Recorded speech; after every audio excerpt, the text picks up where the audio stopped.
So everyone knows that Steve Ditko is responsible for creating some of the most memorable characters in comic book history. You can look at Doctor Strange, Amazing Spider-Man, Hawk and Dove, Aunt May, J. Jonah Jameson, Norman Osborn, you name them, Steve Ditko has created them or co-created them. But there's one character that he created that no one knows a whole lot about. If you want to know who I'm talking about, stay tuned to this video.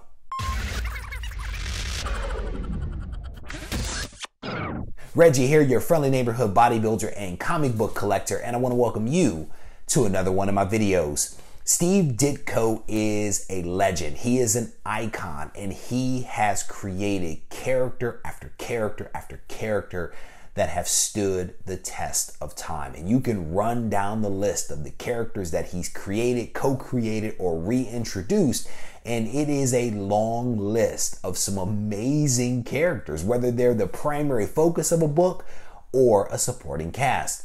But as I mentioned in this intro, there is a character that Steve Ditko created that very few people know about. This character is Mr. A.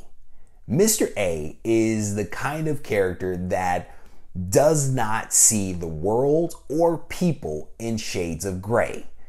People and the world are either black or white, good or bad. There is no middle ground. So over the course of this video, what I want to do is to dig a little bit deeper into who this character is, why the character was created, and why the character was so meaningful to Steve Ditko. But before I dig into those details, I want to take a moment to show you some of the cool books that I picked up. All right, so let's take a look at some of these first appearances and early appearances of this character, Mr. A. The first book that I want to show you is Winston #3. And this is, I think, essentially an anthology. The entire book is not dedicated to Mr. A. I think this story is only maybe 3 or 4 pages. The rest of the book is essentially a collection of other short stories or snippets from other comic strips or comic books. But I picked this book up not that long ago, and it is in amazing shape to be something that was actually produced in 1967. It is a black and white cover. It is a black and white book.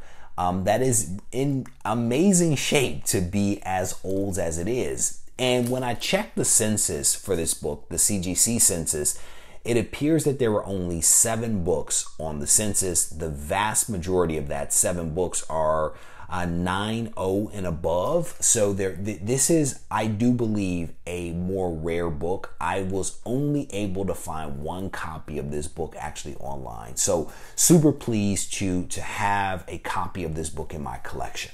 So the next book that I picked up was Mr. A #1.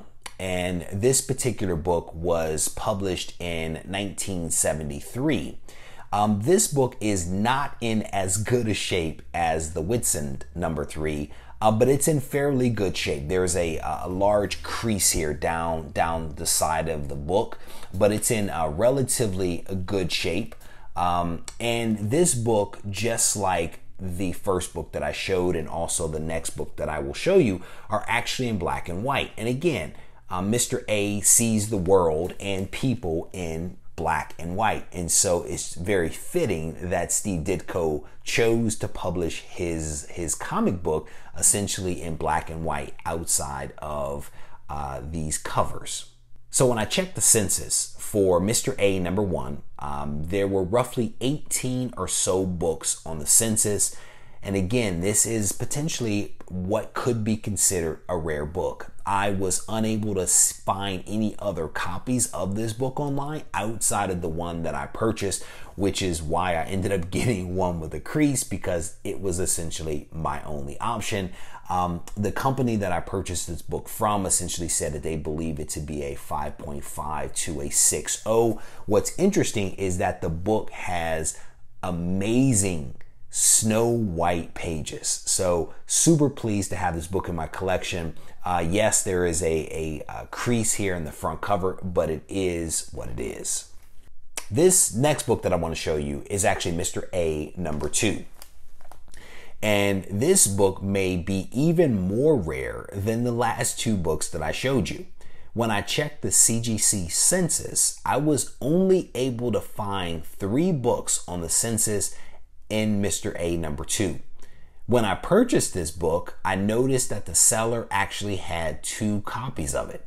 So I decided to go ahead and double down and snag 2 copies of the book. One of them is slightly better than the other, but both could benefit from a nice press. When Steve Ditko passed away, a lot of people went out and bought some of the books that I've mentioned before, right? The Amazing Spider-Mans, the Doctor Strange books, the Hawk and Dove books, etc., etc. And what I chose to do was to do something just a little bit different. I chose to go out and purchase some of these first appearances and early appearances of this Mr. A character. Again, because it was Steve Ditko's, baby, if you will. This character was one that he created by himself. He plotted the stories, he wrote the stories, he drew the artwork. And so this, in many ways, was a creation that was unto itself that Steve Ditko brought to life. And so I wanted to do things just a little bit differently. Steve Ditko subscribed to a philosophical system developed by a Russian-American writer named Ayn Rand.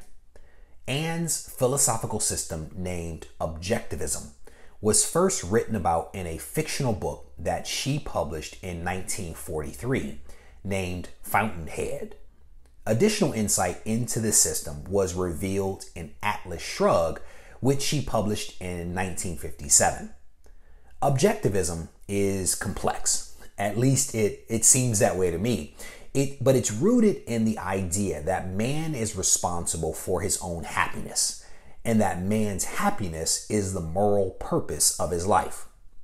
Mr. A, to some degree or another, was the embodiment of objectivism, at least from Steve Ditko's perspective. Mr. A, as I mentioned, sees the world in black and white, right and wrong. There is no middle ground or shades of gray in his world. The origin of Mr. A is unknown, but what we do know is that he has 0 superhuman abilities, but is proficient in hand-to-hand combat. When fighting, he wears an emotionless mask, iron gloves, and a long trench coat and fedora. I want to take a minute to revisit the 3 books that I've just shown you. So this particular book, Winston number 3, was actually published in 1967 by Wallace Wood. And as mentioned, there are only 3 of these books on the entire CGC census.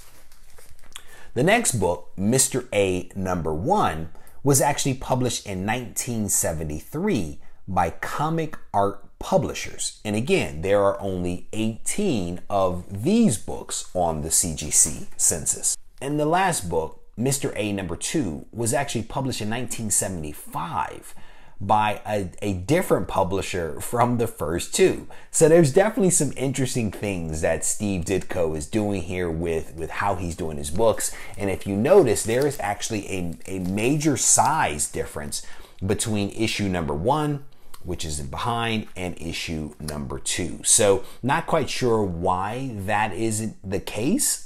Something that I want to try to look into and maybe do a little bit of research on to see if I can better understand what may have happened and why there was such a delay between issue number 1 and issue number 2. So we'll see if we can get to the bottom of this mystery.